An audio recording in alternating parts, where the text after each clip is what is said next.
a dude, and he's a gardener, and he's got like this super awesome shovel and like a chainsaw over here and like a backhoe in the back. That's my drawing. Okay, and then over here, so you've got the gardener on one side, which represents masculine energy. Then you've got over here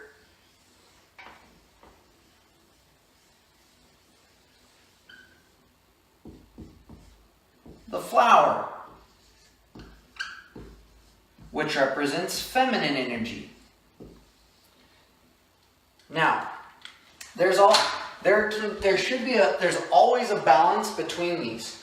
Some, like as a male, I strive to go more masculine. I produce more, I create more, and I accomplish more as I step more into my masculine. My wife, even though she has a lot of masculine attributes, when she steps more into the feminine, things happen a lot more natural, like a flower. And here's what I mean. Let's say what happens to a flower is that once a flower blooms, just think of a flower that opens up and is so beautiful, right? How hard does it work for things to come to it?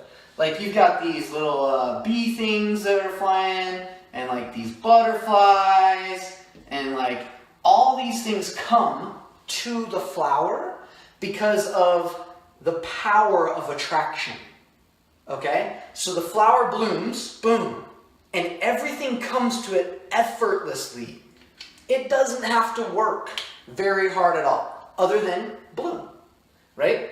So what happens in life is, let's imagine that this is the ground, and just talking about if someone in there who needs to be in their feminine energy has traumatic events happen, like they get abused, they get misused, they get whatever it might be, these roots start to turn dark because of the soil that they were raised in.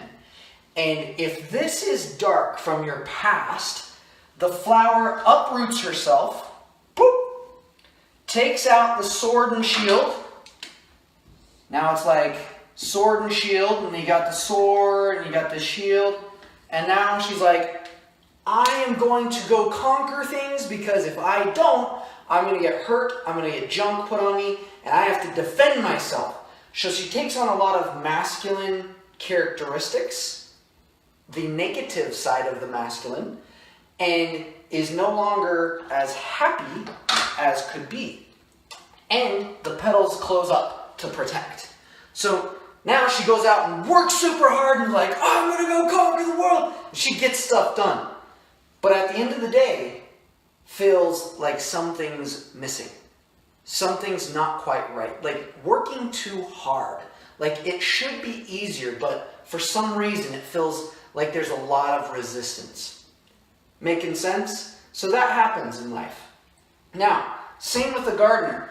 Gardener, going along life, if the gardener has had a negative experiences, and trauma has happened, like been abused or hurt or bad examples, addictions, then what happens is, instead of utilizing intelligent methods, like, oh, here's a backhoe, here's these amazing skills to produce with very little effort, but you still are doing things, he pulls out the shovel, the hand shovel, and all these little hand tools, and is working his butt off. He has to work really, really hard. It's a struggle.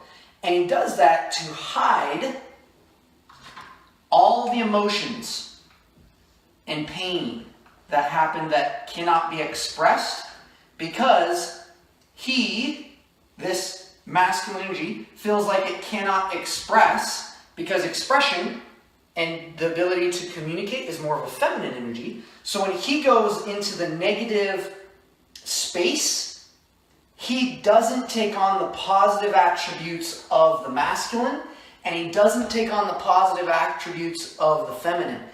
They usually, when they have trauma, they take on both negative aspects. Now, there's always like some that are positive, right? These are just generalizations. This is just the concept here.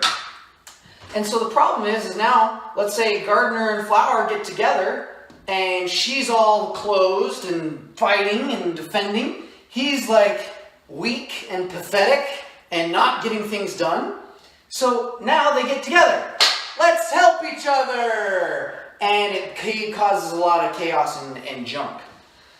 Because they didn't take care of themselves and they didn't go through the healing process or the alignment process, as I teach it, to let go of all this stuff, right? And to heal and communicate positively things that are going on. And when they can do that, regardless of a partner in their life, then male, female, whatever you are, you will be able to express fully and have a good relationship with any type of person that you're in. People who have poor relationships, there's always an imbalance between masculine and feminine energy. Always. I've never met someone who has an amazing relationship. I've never met someone who has a terrible relationship and has a balanced masculine, feminine energy. Never. In all the thousands of people that I've coached on this. So this is a really good analogy of saying, okay, let's say I'm a male and I want to be more feminine. Maybe I've been so masculine in my life, and it's like the negative masculine where he's got the sword and he's just chopping everything down. Like, I'll do stuff, and he's just like hacking away, right?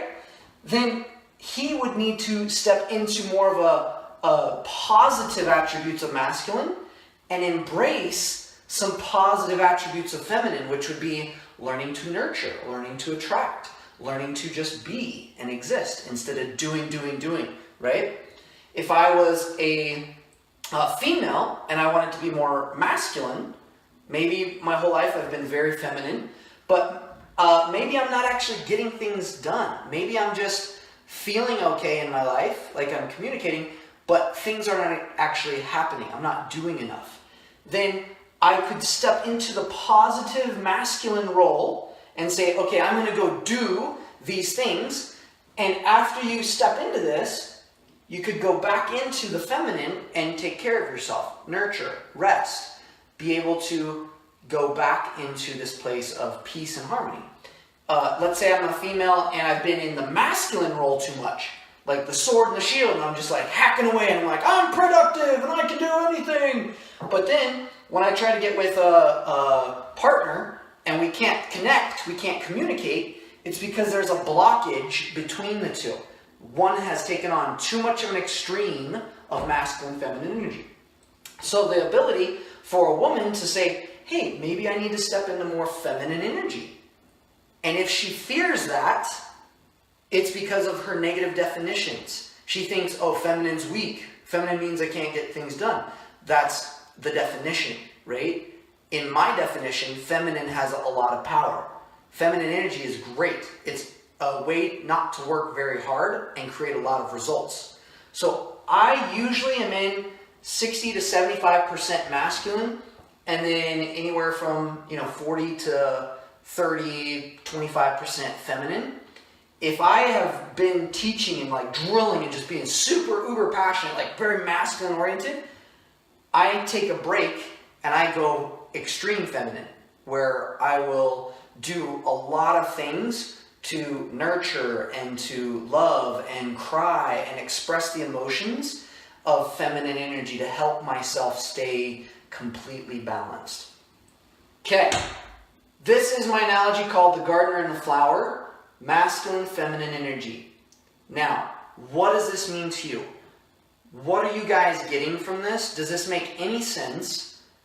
What is a lesson or an aha or even a question that's coming to your mind because of what I've taught here? Before I can move on to the next topic, I need to make sure that this is making sense and that it's beneficial, right? Because this has changed my life. When I stepped into more masculine energy, first, I wanted to attract more men into my coaching program. When I first started